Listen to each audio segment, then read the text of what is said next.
आज मेरी बीबी मुझसे बोली, सुनिए जी शाम को ऑफिस से ज़रा सवेरे आ जाना, हम लोग मूवी देखने के लिए जाएंगे। तो मैंने कहा डार्लिंग थोड़ा लेट हो सकता है। तो उसने कही, देखिए मैं साफ साफ कह दे रही हूँ, अगर सवेरे आ जाइएगा तो बीजेपी के चुनाव चिन्ह से स्वागत करूँगी, अगर थोड़ा लेट से आइएगा तो कांग्रेस के चुनाव चिन्ह से स्वागत करूँगी, अगर ज़्यादा लेट से आइएगा तो दरवाजा पर ही आम आदमी का चुनाव चिन्ह रखा रहेगा।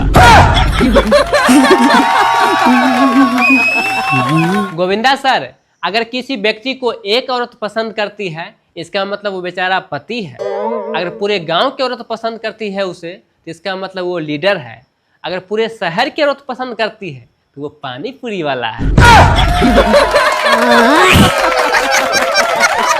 आज मेरी पत्नी मुझसे बोल रही थी कि सुनिए ना, आप शादी से पहले मुझे मूवी दिखाने के लिए ले जाते थे, शॉपिंग करवाने के लिए ले जाते थे, यहाँ तक कि मेला घुमाने भी जाते थे, अब क्यों नहीं जाते हैं? तो मैंने कहा डार्लिंग किसी भी नेताजी को देखी हो इलेक्शन खत्म होने के बाद प्रचार प्रसार करना, चुनाव खत्म प्रचार खत्म।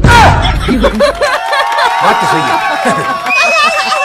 कपिल सर, कांटों भरे रास्ते में कौन साथ देगा आपको? पत्नी, भाई बहन, पापा मम्मी, कोई दोस्त? नहीं सर, कोई साथ नहीं देता है, सिर्फ एक चप्पल साथ देता है।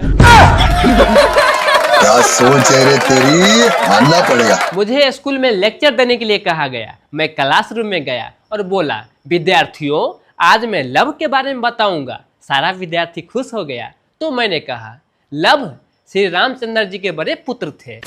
सभी विद्यार्थी मुझ पे गुस्सा हो गए। तो मैंने कहा देख भैया, अधिक जानकारी के लिए रामायण देखे। हम लोग का जीवन एकदम नारद मुनि जैसा हो गया है। जैसे वो तीनों लोकों में घुमा करते थे ना, ठीक उसी प्रकार से हम लोग भी फेसबुक, यूट्यूब, इंस्टाग्राम पे घुमा करते हैं। पूरे दिन में 1 घंटा इंस्टाग्राम चला लेते हैं, 2 घंटा फेसबुक चला लेते हैं, 3 घंटा यूट्यूब, बस पूरा दिन खत्म। एक पत्नी साहिबा अपने पति से पूछी कि आप मुझसे सच में प्यार करते हैं? तो पति बोले एकदम शाहजहां के तरह। तो पत्नी बोली अच्छा, इसका मतलब मेरे भी मरने के बाद आप ताजमहल बनवाओगे? तो पति बोले अरे मैं तो जमीन भी खरीद चुका हूँ, लेट तुम ही कर रही हो पगली। कपिल सर, एक मरीज डॉक्टर साहब के पास गया और बोला आप मुझे लंबी उम्र करने वाली दवाइयाँ दीजिए। तो डॉक्टर साहब बोले शादी कर लो।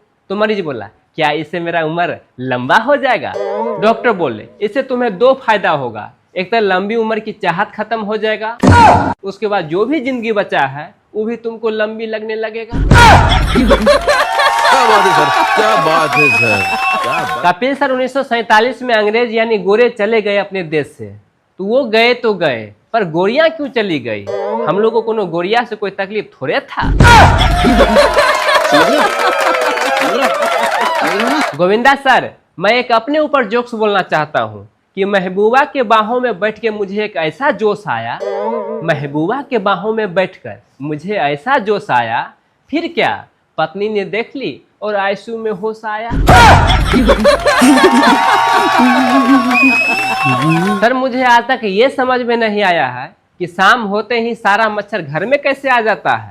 ऐसा लगता है कि भर दिन जॉब में रहता है और शाम 6 बजे इसको छुट्टी होते ही आ जाता है।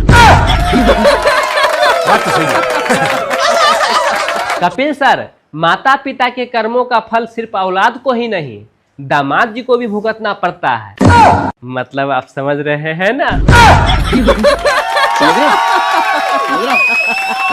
कपिल सर, अपने देश में मास्टर जी भी हड़ताल करते हैं, मजदूर भी हड़ताल करते हैं, डॉक्टर साहब भी हड़ताल करते हैं, लेकिन सबसे लंबी हड़ताल डॉक्टर साहब का ही चलता है। मुझे लगता है कि उनकी मांग का लिखावट कोई समझ ही नहीं पाता है कि वो क्या मांग रहे हैं।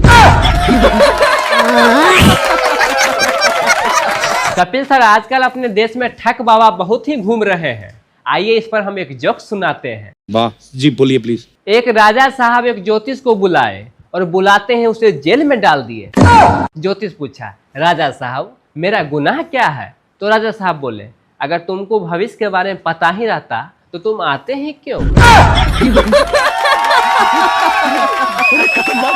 कपिल सर, एक आदमी के दरवाजे पे भिखारी आया तो घर से पति पत्नी दोनों साथ में निकला।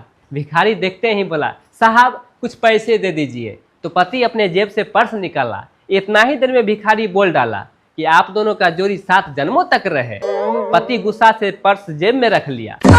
भिखारी बड़ा टैलेंटेड था। भिखारी बोला कि भगवान करे आपका ये 7वां जन्म हो। पति खुशी से पूरा पर्स ही दे दिया। एक बार हाथ ने पैरों से पूछा कि सब तुम्हें ही क्यों प्रणाम करते हैं? तो पैर ने बड़ा शानदार जवाब दिया, देखो भैया, इसके लिए जमीन पर रहना पड़ता है, हवा में नहीं। बात तो सही है। कसाई जिस मुर्गे को काटने के लिए पिंजरा से निकालता है, सिर्फ वही चीखता चिल्लाता है, बाकी सब तो दाना पानी खाने में व्यस्त है। ठीक आज उसी प्रकार से हमारे देश की जनता को हो गया है। जब तक दाना पानी मिल रहा है तब तक मस्त है।